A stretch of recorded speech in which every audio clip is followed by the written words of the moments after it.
Hello students, welcome back. We'll continue to study the chapter 15, light. So in the previous classes, we have learned about the property of light, that is, the light travels in a straight line, and we also learned about the reflection of light with the help of a mirror. So today we will learn another interesting property of the plane mirror. For this activity, 15.3. Place a lighted candle in front of a plane mirror. Try to see the flame of the candle in the mirror. It appears as if a similar candle is placed behind the mirror. So we have seen students, even if we take ourselves, whenever we look in the mirror, what happens is we are also able to see the reflection of our image as it is. We do not appear bigger or smaller if we look ourselves in a plain mirror. So same is happening also with the flame of the candle.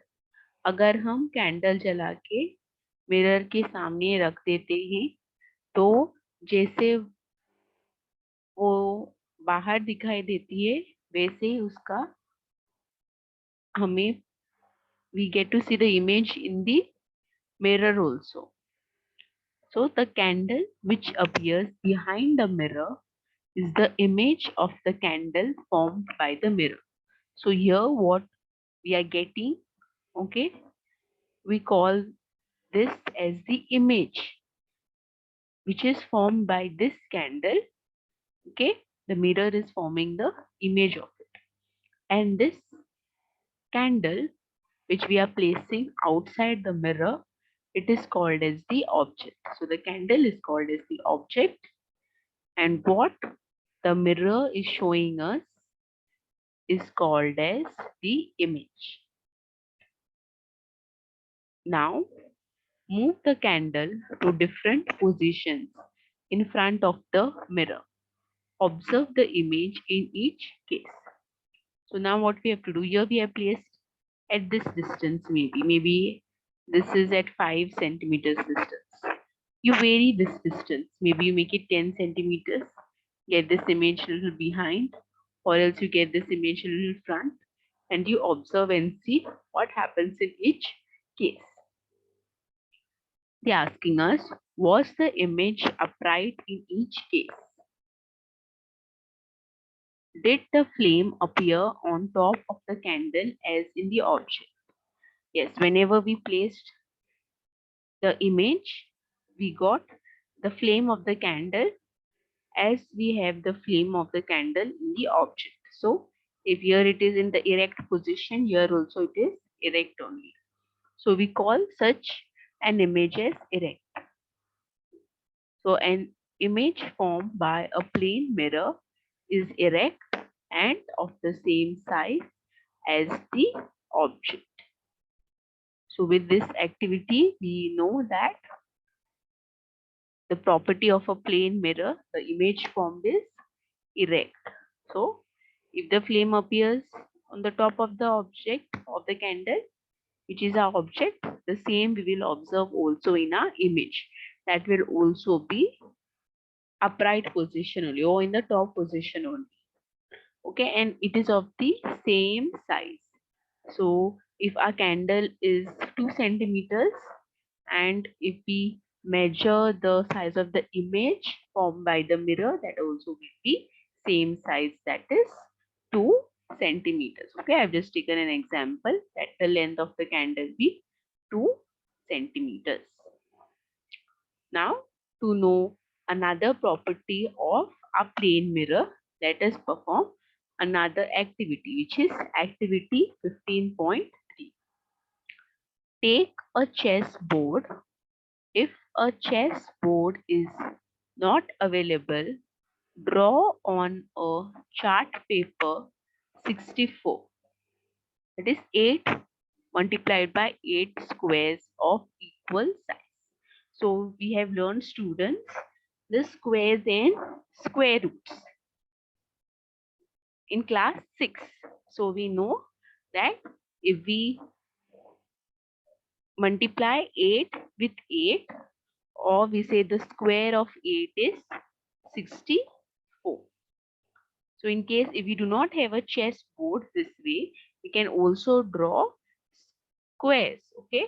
And we know that the length of each side of a square is equal.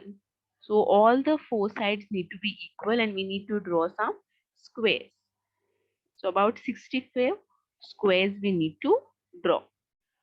Then draw a thick line in the middle of the paper. Then fix the plane mirror vertically on this line.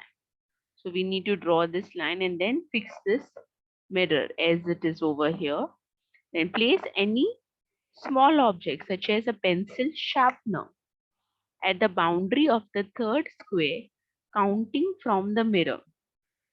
You can take any small object. Here they have taken a sharpener, pencil sharpener, and you count the number of squares. Here they have told that the boundary of the third square. Okay, so you count and you see.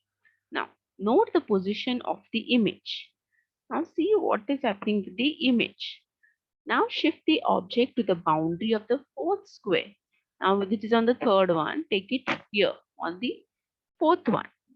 Again, you note the position of the image. So here on the mirror, you see if we are shifting it here to the fourth square, what is happening over here? You need to observe.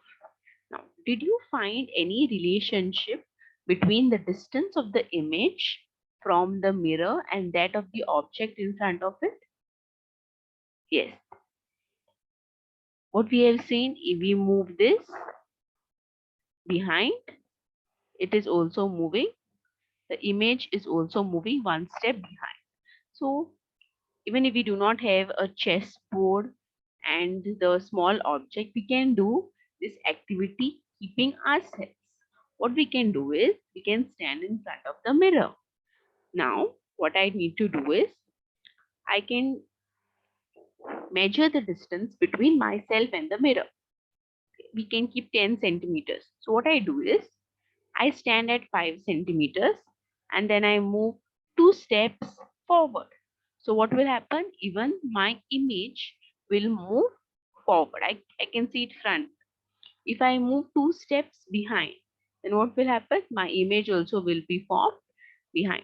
You can perform this activities also in case you do not have a chessboard or you do not have some materials to perform this activity. You can very well do this using the mirror and yourself. So with this activity, we see that the image is at the same distance behind the mirror as the object in front of it. So if you keep it anywhere over here, you will see that if you shift the object forward, the image also moves forward. If you push this sharpener, the object, somewhere behind, the image also will be formed behind. So these were the properties of the plane mirror. So in today's class, we have learned about the properties of a plane mirror. We saw that in a plane mirror, the image formed behind the mirror is erect. That is, if we have the object in the top position, we will the image formed will also be in the top position of the same size. The size of the object and the image will remain the same and is at the same distance from the mirror as the object is in front of it. So in case if I move the object forward, the image will also appear forward. In case I move the object behind, even the image formed will be behind. Thank you, students.